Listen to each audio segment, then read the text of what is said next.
The first time I saw the post, I nearly choked on my coffee. Please donate Bitcoin to help me with my disability fund. Every little bit counts. Disability. Since when was Karen disabled? I blinked, scrolled back, reread the caption. No, my eyes weren't lying. There it was in all caps, tagged with dramatic hashtags. Chronic pain community support crypto hope. I could practically hear her smug voice through the screen, dripping with fake vulnerability. Woe is me. Please rescue me. Dear neighbors and strangers. Because I'm just so helpless. My God. It was shameless. And the comments. Hundreds of well-meaning people. Hearts pouring out. Pledging donations. Sharing the post. I felt my stomach turn. How do you even begin to describe the audacity? This was the same Karen. The homeowners association tyrant. The one who fined people for having their trash cans an inch out of line. The one who screamed at delivery drivers. The one who had no problem flexing her pearl necklaces while she threatened to tow your car.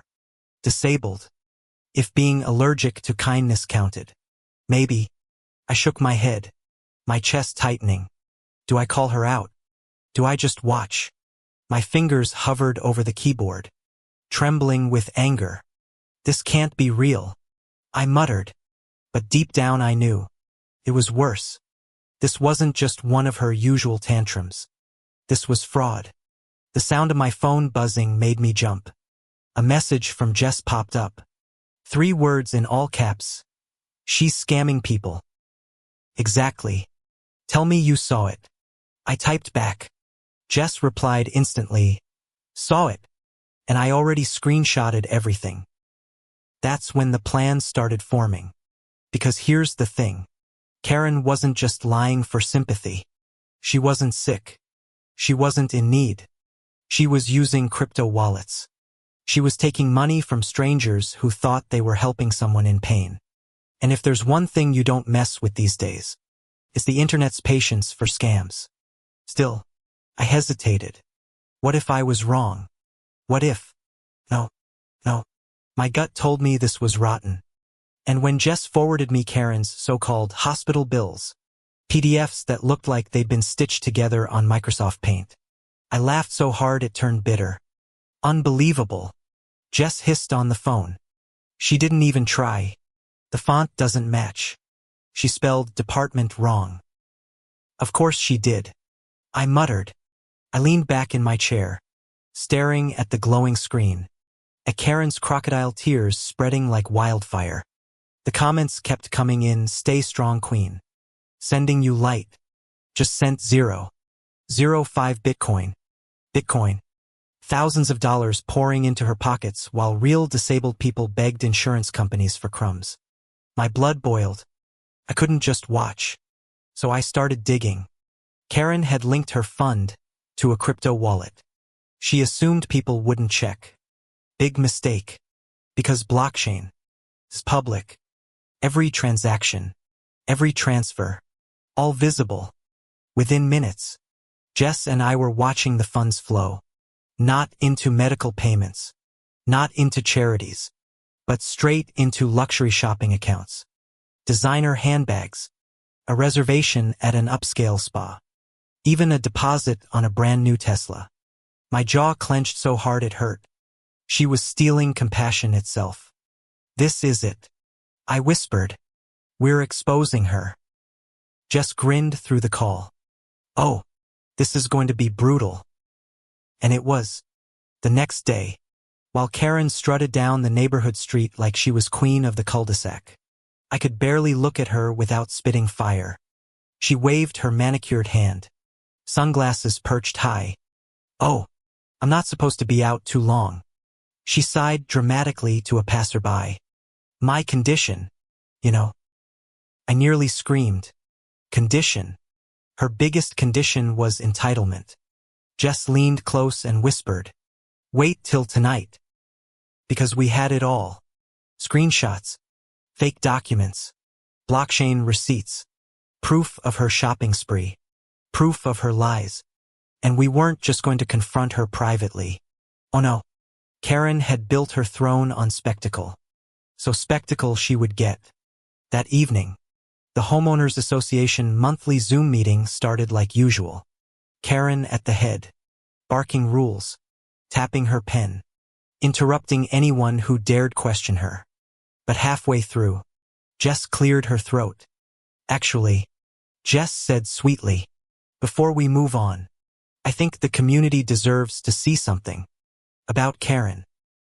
Karen froze. "Excuse me." And that's when Jess shared her screen. One by one, the receipts popped up. The fake hospital bills, the Bitcoin wallet address, the shopping transactions, the Tesla pre-order. The chat went silent. No emojis, no snide comments, just stunned, blinking faces. Karen's voice cracked. This is taken out of context." Jess tilted her head. "Out of context? How does Gucci fit into chemotherapy?" A collective gasp echoed through the speakers. Someone even whispered, "Oh my God." Karen's face flushed bright red, her polished mask crumbling. "This is harassment. You're attacking a disabled woman." I couldn't take it anymore. I unmuted myself, my voice sharp as glass. "Disabled? Karen, the only thing broken here is your conscience. You scammed strangers with fake sob stories. You preyed on empathy, and you thought you could get away with it." The silence hung heavy, like the moment before a thunderclap. Then, one by one, neighbors started speaking. "Karen, I donated." "So did I. I told my parents to give." Her empire collapsed in real time. Voices piled up, trembling with betrayal, anger, disgust. Someone even shouted, "You're done, Karen." Karen stammered, her excuses crumbling. "No, you don't understand. I needed." "No." I cut in. My voice cracked, but I didn't care. There are people in this community who are actually disabled, who fight every single day just to afford medicine, who don't scam, who don't lie. And you. I choked on the rage, then spat it out. You spat on them. For profit. Karen's face twisted, then froze, as if realizing the walls were closing in. She reached for her laptop, probably thinking she could slam it shut and vanish. But the recording light blinked red at the corner of the screen. Jess smiled coldly. "This is live-streamed, Karen." The chat exploded. Screenshots flooded Twitter, Facebook, TikTok. Within minutes, hashtags swarmed. "Cancel Karen crypto scam HOA fraud." Karen's empire of fear collapsed faster than a house of cards in a hurricane. But here's the twist she didn't see coming. The next morning, I woke up to chaos. News outlets were already running the story. Crypto watchdog groups picked it up. And the cherry on top, a real disabled activist. Someone who had actually begged for help online. Someone with thousands of followers. Retweeted the story with venom. "This woman mocked us," the activist wrote. "She scammed under the guise of our suffering. Do not let her hide." And she didn't. The internet devoured Karen alive. Her accounts vanished under waves of angry comments. Her sponsors pulled out. Her so-called friends ghosted her. By noon, she was trending for all the wrong reasons. By evening, her Tesla reservation was canceled. By nightfall, police cruisers were parked outside her house. Fraud investigation. Federal charges. I stood at my window, watching her scream at the officers, waving her arms. Her perfect suburban mask shattered. Her voice carried across the cul-de-sac. High-pitched, desperate, breaking into sobs that sounded less like pain and more like raw fear. For once, the queen of the Homeowners Association wasn't in control. For once, justice wasn't polite or quiet. It was loud, messy, and public. Jess whispered beside me, "Poetic, isn't it?" I nodded, my throat tight. Yeah, she wanted attention. Now she's got it. The sound of cuffs clicking shut echoed down the street. Sharp and final. And just like that, Karen's reign ended. Not with grace. Not with dignity. But with the cold slam of a squad car door. Her downfall should have felt sweet. But the taste in my mouth was bittersweet. Because behind the drama, behind the spectacle, lay a cruel truth. People had been hurt. Good people. People who trusted. People who gave. And yet, maybe that's the real justice.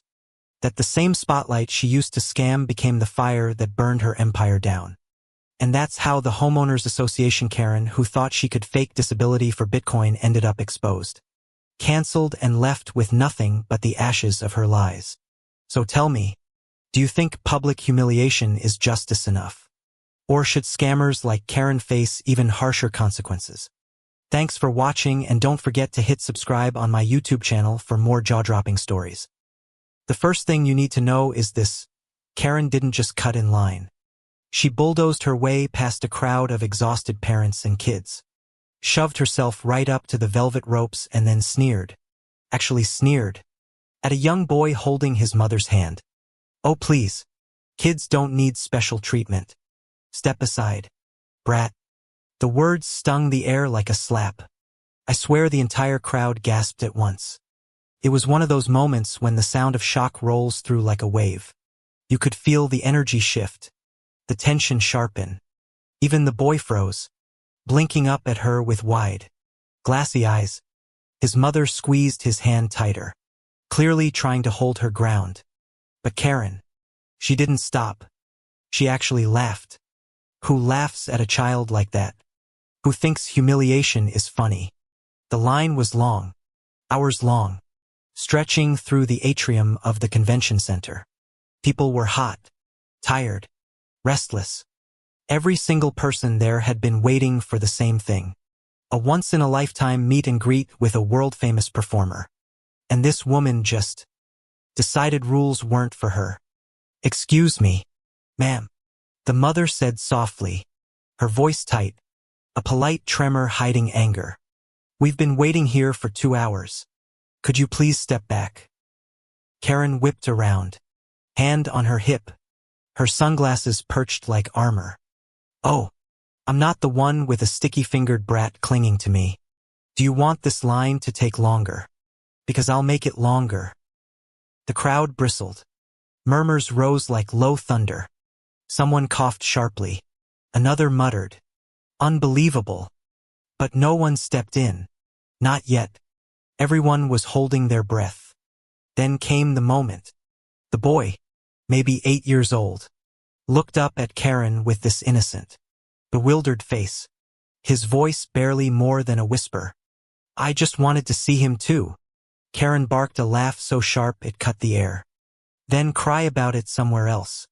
Life isn't fair, kid." Oh, that did it. You could hear the gasp this time. Loud and angry. Mothers shook their heads.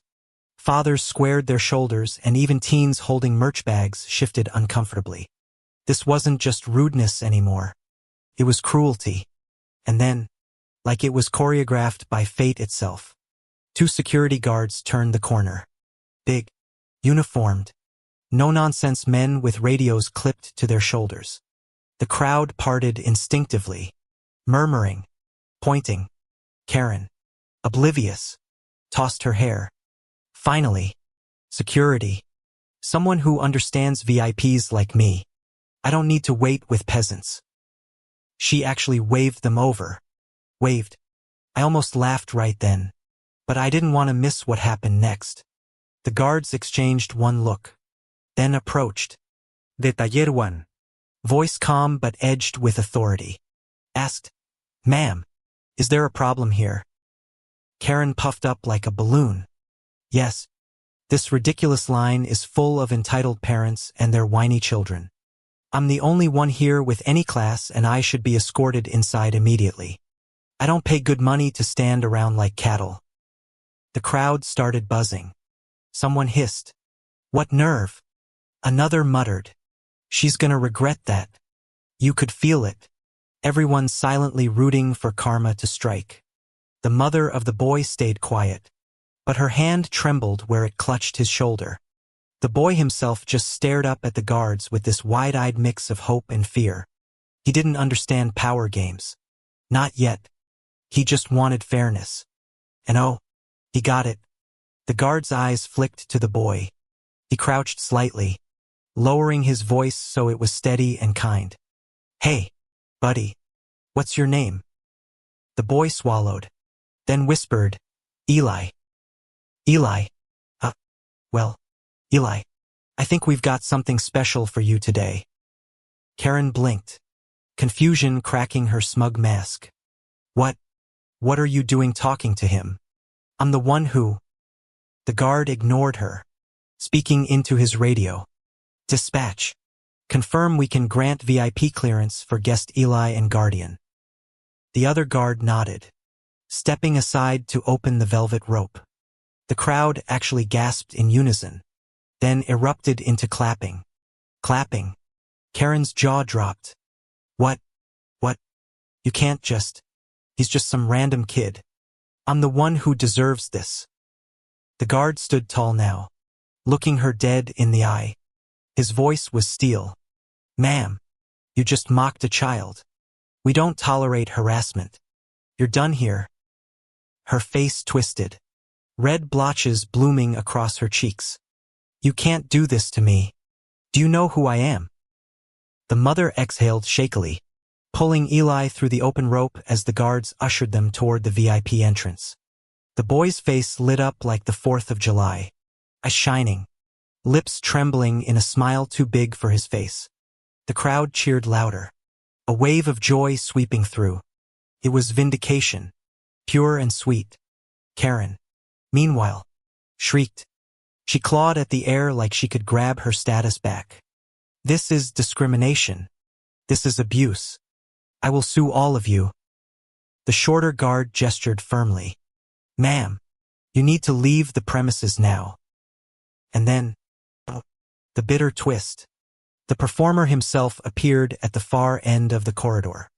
The star everyone had come to see, stepping out with an entourage, ready to greet the VIP guests. Eli froze in awe, his little hands shaking. The performer spotted him immediately. Maybe it was the security. Maybe it was fate. But his smile spread wide. He knelt down, arms open, and Eli just ran. The hug was pure magic. The kind you never forget. Cameras flashed. Parents cried. People cheered. And Karen screamed. She lunged forward, only to be grabbed, literally lifted, by the guards.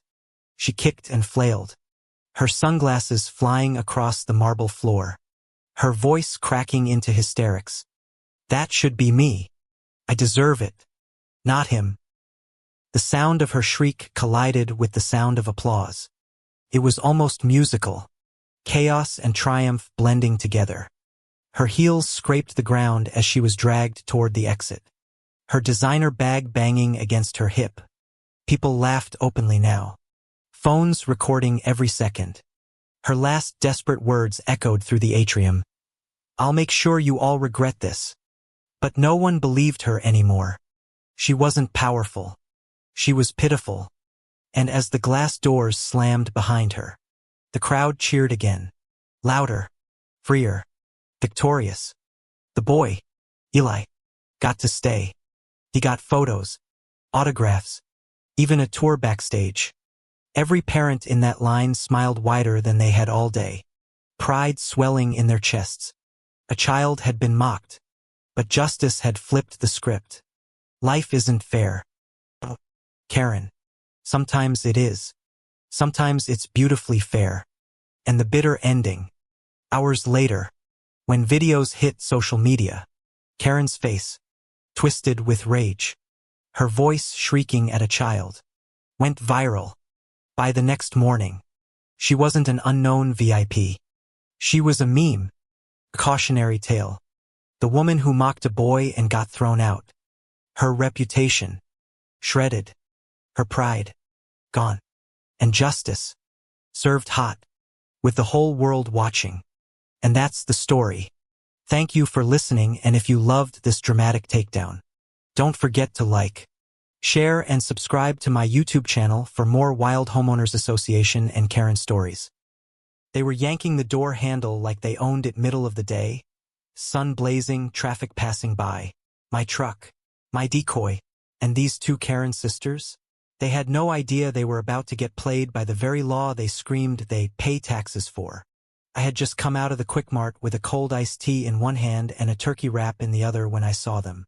Two blondes in matching oversized sunglasses, one with a leopard print purse, the other with her hair in a tight bun like she was going to yoga class. They were circling my truck like vultures over roadkill. I froze. "You've got to be kidding me," I whispered. My truck wasn't just any truck. It was a bait vehicle rigged and placed by the local PD as part of our task force's stolen vehicle sting. I worked cyber and logistics, but I was off duty today. The truck, though, was active, and they were touching it. Oh my God. Bun Karen jabbed the window with her acrylic nail. "It's unlocked." What an idiot. This is basically asking to be taken. Leopard purse Karen snorted. People like this shouldn't be allowed to own nice things. Look at those tires. He probably doesn't even know what kind of engine this is. I watched them pull the passenger door open like they were stepping into Target, not Grand Theft Auto. My blood boiled. I stepped forward slowly, cautiously. Should I blow their cover now, or let the system work? The moment I hesitated, Leopard climbed in and leaned over to pop the lock. The truck chirped. That was the signal. A low, almost imperceptible click echoed from the undercarriage. Karen number 1 jerked her head. What was that? Karen 2 shrugged. Probably just cheap mechanics. Hurry up. I'll drive. That's when I saw her heel hit the floorboard trigger. A hidden camera inside the dash caught everything: their faces, their voices, her smug little smile. Wait, why is the radio doing that? Leopard Karen's voice cracked. The speakers had kicked in. And the message? Oh, it was glorious. Warning. You are attempting to operate a monitored law enforcement vehicle. Law enforcement has been notified. Bun Karen shrieked. What? Doors locked automatically with a solid thunk. They were trapped. I was trying not to laugh, not to draw attention, but holy hell. It was like watching karma deliver her own arrest warrant. Purse Karen banged on the window. Open this door. I have rights. I couldn't help myself. I stepped closer, slowly, casually, took a long sip of my iced tea, smiled. You all right in there, ladies? The look on their faces priceless. A mix of rage and fear, like two cats suddenly realizing the fishbowl is actually a cage. You did this, Bun Karen shrieked. You're the owner, aren't you? You set us up. I blinked. Me? I'm just a guy trying to enjoy his lunch. Behind me, I heard the low rumble of an unmarked Tahoe pulling up. The cavalry had arrived. Leopard Karen kept slamming the horn. Let us out. This is illegal. A uniformed officer, Detective Mendez, got out, shaking his head slowly like he'd seen it all. He knew me. I nodded. He strolled up, tapped on the driver's side window. Ma'am, please keep your hands visible. Do not attempt to exit the vehicle. Purse Karen exploded. You can't do this. We were just testing it. Testing? Mendez arched an eyebrow. Were you also testing the ignition wires you started to pull out of the dash? Two didn't know it was a cop car, she shrieked. He nodded thoughtfully. So your defense is you would have stolen it, but you didn't know who owned it? Bun Karen tried to cry. Oh yes, the famous crocodile tears. My dad's a lawyer, and I'm the Queen of France, Mendez muttered under his breath. It was surreal. A bright, cloudless afternoon. Kids getting ice cream across the street. And here we were watching two HOA princesses get booked for attempted Grand Theft Auto. But it didn't end there. The real twist came when their actual identities popped up on the system. Mendez looked at his tablet. Aha! Sisters. Margaret and Stacy Caldwell. Previous complaints from 3 neighbors. One was a vandalism charges prey, paint on a driveway over a non-compliant garden gnome. I choked on my tea. A garden gnome? You've got to be kidding. And get this, he turned to me. They're on the HOA board. Just got elected 2 months ago. Guess who they tried to evict last week for illegal vehicle storage? He tilted the screen to show a photo. It was the decoy truck. My truck. I felt my jaw slack. You're telling me they tried to have the police bait vehicle removed from my own driveway? He nodded grimly. Yeah. Wrote up a whole letter about it blocking aesthetic flow and endangering community visual harmony. Oh, the irony was so thick you could butter toast with it. And now, they were the ones inside the very truck they wanted removed, locked in, humiliated, and being filmed from 6 different angles. Purse Karen saw me smirking. Her face twisted. You think this is funny? This is entrapment. We're the victims. I stepped forward, calm but firm. No, ma'am. The only thing you're a victim of is your own entitlement. A few bystanders had gathered by then, watching the scene unfold like it was a street performance. One of them whispered, "Aren't those the HOA women who fined me for hanging my kid's bike on the porch?" Another chuckled. Karma sure showed up with a badge today. And honestly, it did feel like justice, clean, poetic justice that didn't need shouting or fists. Just a well-placed decoy, a little patience, and enough arrogance from the Karens to let them walk right into it. Or drive, rather, if they'd made it that far. Mendez finally popped the locks and opened the passenger side door. All right, ladies, let's not make this more dramatic than it already is. Step out slowly. They did, red-faced and trembling, trying to cover their faces like celebrities at a scandal. One of them looked at me and hissed, "You'll regret this." "Oh, I doubt it," I said, watching her get handcuffed. "But I bet you will. Want to know the best part? They tried to sue the department a month later. It didn't go well. Turns out the HOA bylaws they wrote, they explicitly banned unauthorized entry of vehicles in the community as a Class B violation. The judge used their own rulebook to throw the case out with prejudice. They got slapped with felony charges and banned from serving on any HOA board again. 3 weeks later, the courtroom was packed. Not with supporters but with neighbors. Folks they'd fined, humiliated, or threatened with lawsuits over fence colors, wind chimes, and even driveway chalk. Now, every seat was filled with quiet satisfaction as the Karen sisters, Margaret and Stacy Caldwell, stood before a no-nonsense judge, faces pale and lips trembling. The prosecutor didn't hold back. Video evidence? Check. Audio? Crystal clear. HOA abuse history? Oh, it read like a grocery list of petty tyranny. And then came the icing on the cake. As members of the HOA, the prosecutor said, they not only violated municipal law by attempting to steal a law enforcement decoy vehicle, but they violated their own HOA charter in doing so.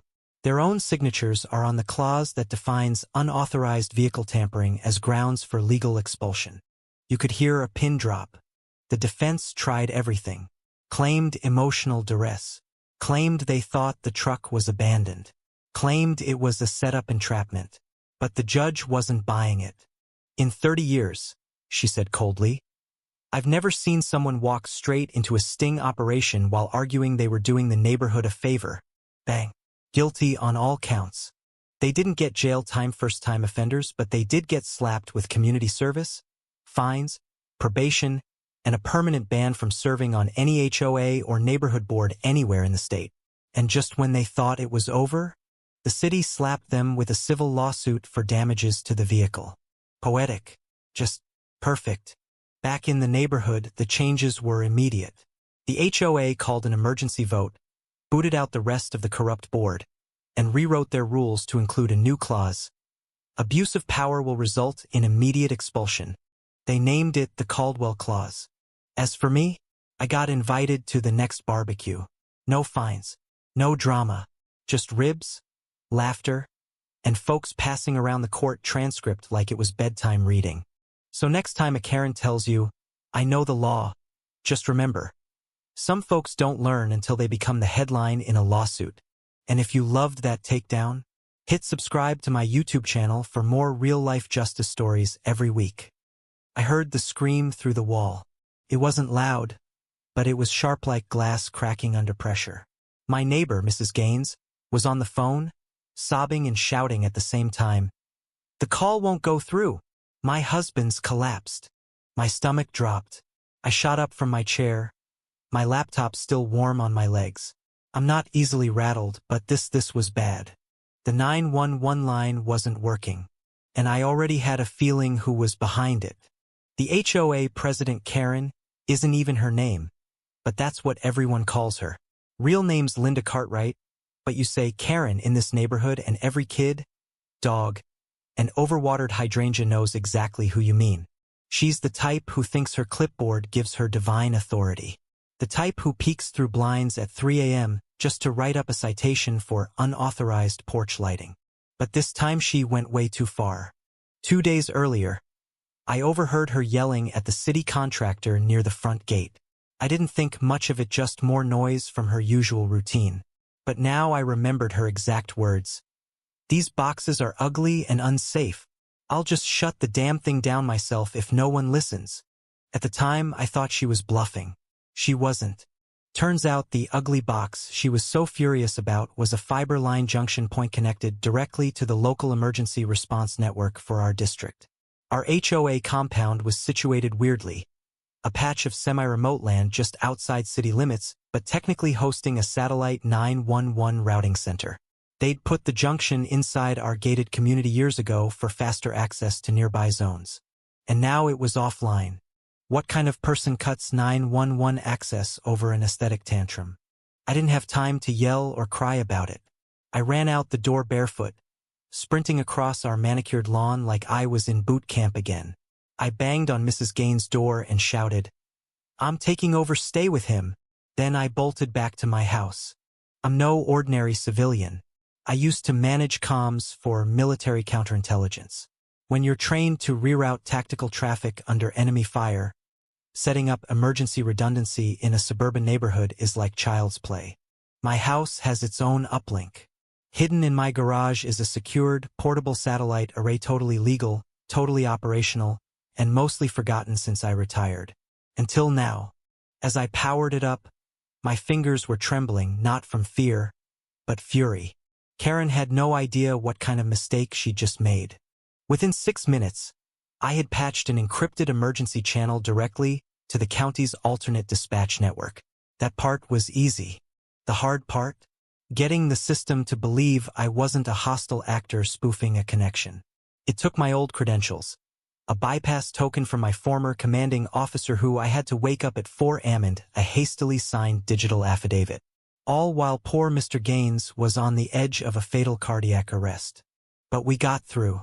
The moment I saw connection confirmed, emergency traffic active, flash across my screen, I let out a breath I didn't know I was holding. Yes, come on, come on. Minutes later, I heard the wail of Sirence's sweet, beautiful sound that sliced through the humid dawn air like salvation. Mr. Gaines made it. Barely. And that should have been the end, right? Wrong. Because Karen Deere, obsessive, tyrannical Karen, had the audacity to storm into my yard while the paramedics were still loading Mr. Gaines into the ambulance. "What do you think you're doing?" she shrieked, face red and puffed like a toddler denied ice cream. "That equipment is unauthorized. It's a violation of HOA Policy 4.8 regarding visible antennas." I blinked at her.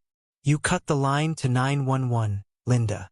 It was a visual blight," she barked, waving her hand at the fiber box down the street. "No one told me it was connected to anything important." I actually laughed. Couldn't help it. The absurdity was just too much. "You mean you didn't bother to ask? You ripped the panel off with bolt cutters, Karen.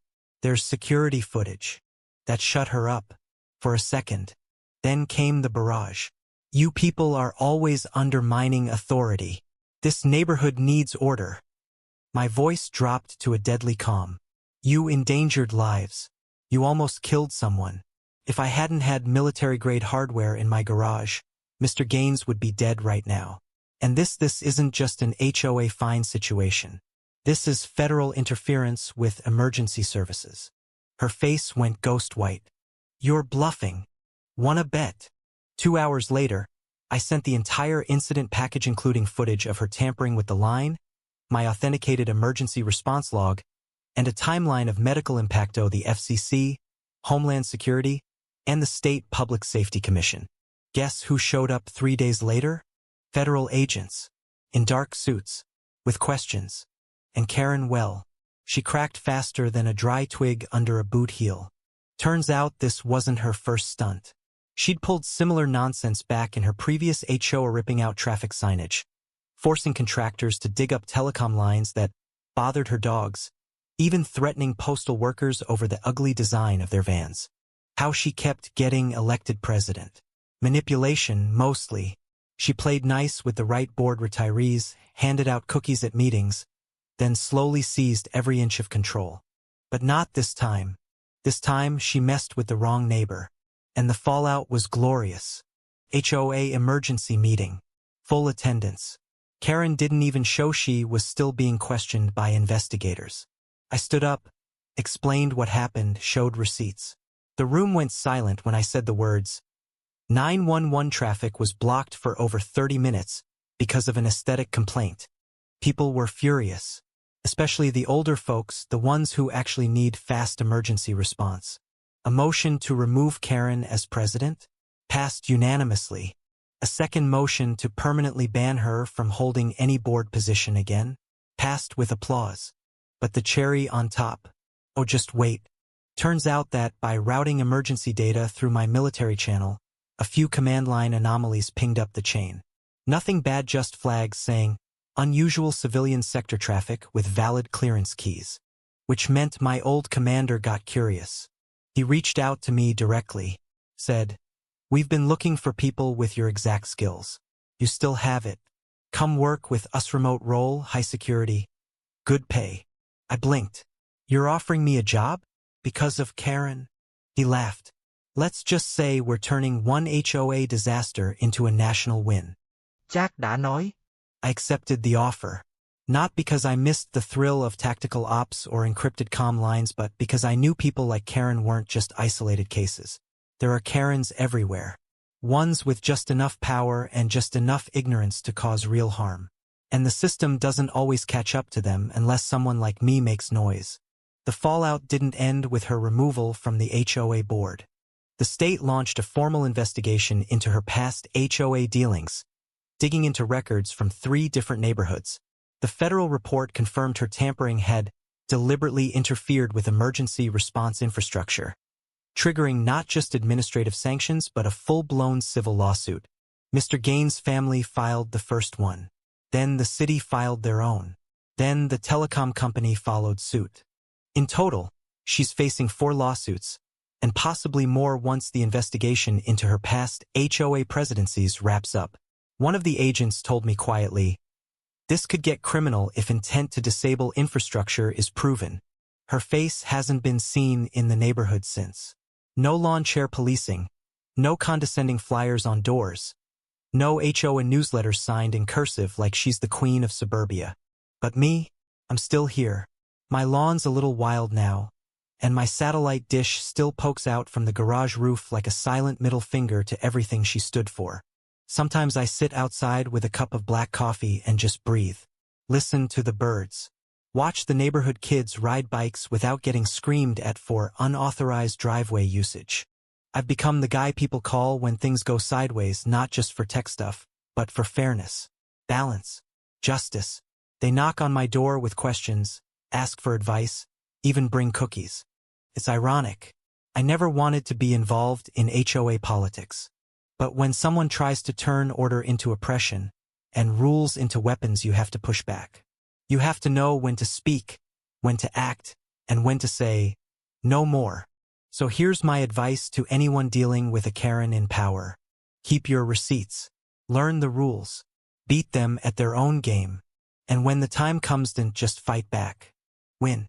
Because nothing hits harder than a lawful, well-documented, digitally time-stamped, federal-grade reversal. Oh, and if you want more real-life stories like this one, where karma shows up with a lawsuit and a badge, subscribe to my YouTube channel. You won't believe what happened next.